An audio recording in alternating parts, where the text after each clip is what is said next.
Hello there, friends. Today I am just going to be giving a few comments on the brand new Metroid game, Metroid Dread, that released just today. I've been playing it since this morning. Stupid me, I could have downloaded it at midnight, but I didn't think of it, so started this morning. And these are just the clips that the Nintendo Switch lets you make, little 30-second video captures. And I chose a few that I thought were really demonstrative of the high quality that Nintendo has done this time. You know, I wasn't sure. I always liked Metroidvania, but I wasn't sure that this would win me over, but it absolutely did. It's got all the power-ups, all that good feeling that I haven't felt since Prime, you know, where you start out squishy and you are kind of always getting these power-ups that are really, really cool and change things.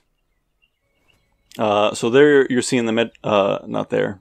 That's just Samus swinging her gun around. But there are a lot of little areas. I haven't unlocked the ball ability, I don't think. I think that should come up eventually. But for now, here you'll see, if I can do it, where she slides under things. And this proves really, really... Oh, I should say, I'll put it in the title, big spoiler alert. I'm just talking freely about this. Don't proceed if you don't want to know details. But you know, the Dread part are these EMMIs. I think there's 7 of them in total. I could be wrong.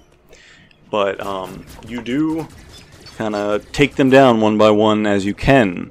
And until then, they are chasing you, and it's very stressful, but it's also very fun. You kind of are forced to juke them around, because they, for example, none of the ones I've seen can slide under those little low barricades like Samus can. So, you know, you kind of figure out a path where you're kiting it around in a circle.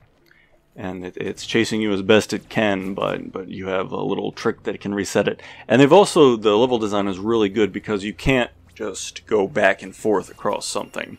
It's usually pretty one way, and then you have to kind of loop back to make use of it again.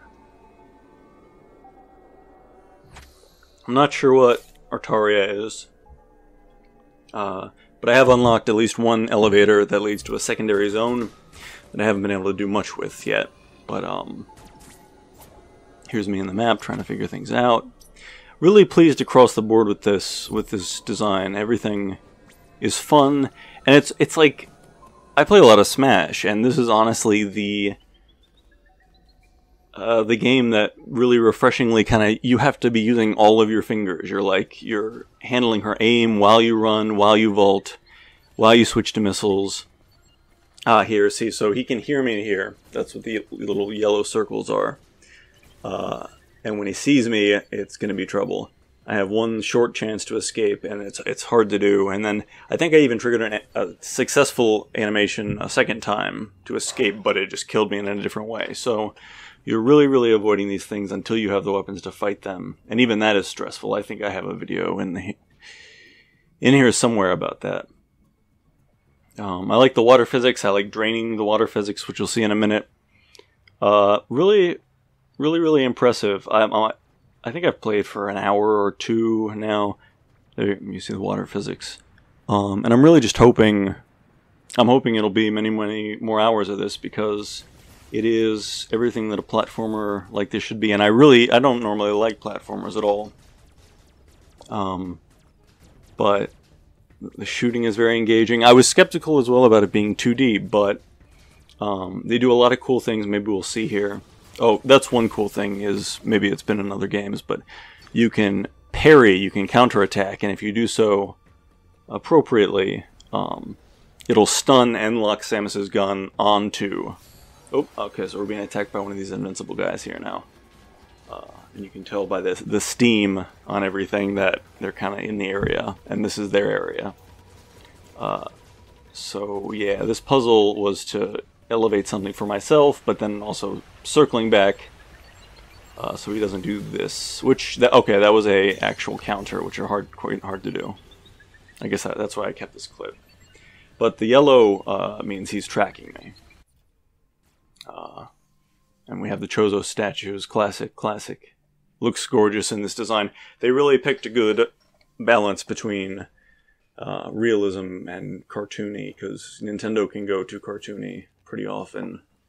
But this is gorgeous, and I feel, I feel badass playing it, which is hard to do in a Nintendo game.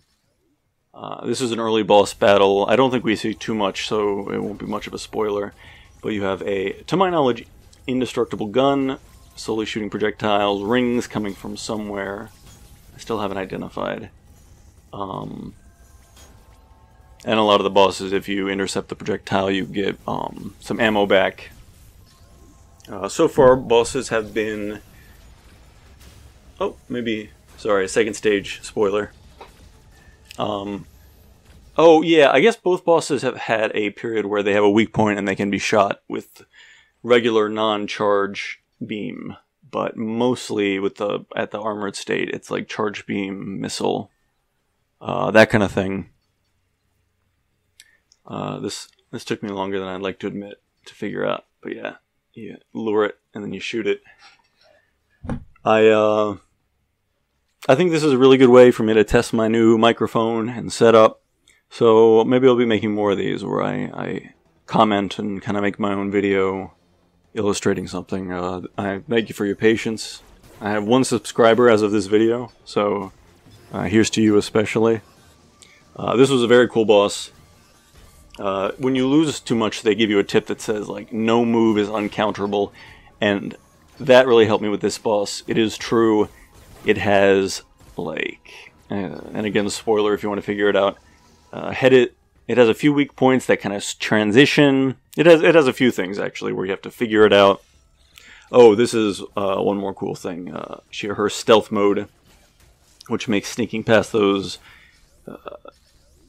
almost invincible guys a lot easier. It also lets you get into doors that are kind of proximity locked.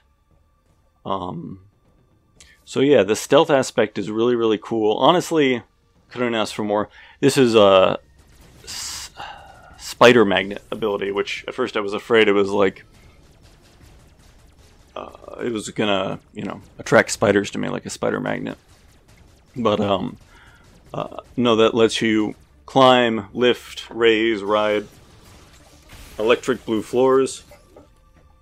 Forgive me. Next thing I need is a cough button, because I'm now making little sounds behind my hand. But that's a good note for next time. So yeah, the second stage I'm going to be going into seems like it's going to be very hot. I think I need to find some Artaria heat suit. But again, I'm going in completely blind, and it's been really, really fun. I'm also really excited that there is an in-game timer, because anytime I'm lazy, but I do like speedrunning as a concept. So anytime that there's an in-game timer, I'm in. I'm going to see what that in-game, the best I can do. Got a few impressive ones. I can list them maybe if people are curious. A few Resident Evils in, just a few hours. 40 minutes north of world record, which, those last 40 minutes make all the difference. But anyway, I'm off topic. Definitely strongly recommend Metroid Dread. It is awesome. It is challenging. I'm loving it. Zero complaints. It even inspired me to make this video.